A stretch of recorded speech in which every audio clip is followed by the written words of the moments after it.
ఇవన్నీ చెప్తుంటే ఇది ఒక బలమైనటువంటి ఉద్యమం. దళిత క్రైస్తవ ఐక్య వేదిక దీనిలో అర్థమైపోయింది, దీనిలో స్పష్టంగా అర్థమైపోయింది. ఒక వీరుల కుమారంగా చేసేది ఒక సాహసం. మా గాలి వినోద్ ఒక అండరాని తరము, ఒక రెవల్యూషను, సమాజాన్ని చైతన్యం చేసేటువంటి ఒక నినాదము. ఇక దళితరంగానే అర్థమైపోతుంది. ఇక్కడ దళితులందరూ ఒకటేను, దళితులందరూ ఒకటేనంట, 59 కులాలు ఒకటేనంటారు.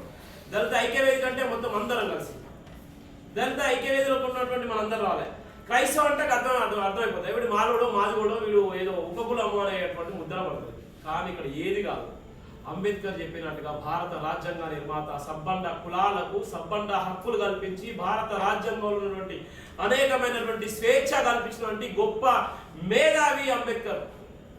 అంబేద్కర్ ఫోటో ఎక్కడ ఉంటే పెట్టుకోండి, ఏ చర్చిలలో ఎక్కడ ఉండదు.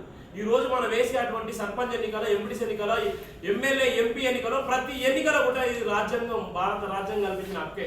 ఇక్కడ ఉన్నటువంటి ప్రతి ఒక్కరు కూడా మనం నా కోటే, వీళ్ళ కోటే, వాళ్ళ కోటే అని చెప్తున్నాం.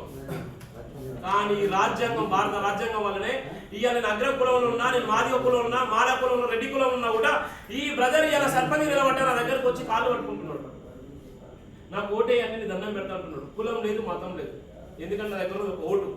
ఆ ఓటే ఇవాళ దళిత క్రైస్తవ ఐక్య వేదిక లాగా నిలబడాలి.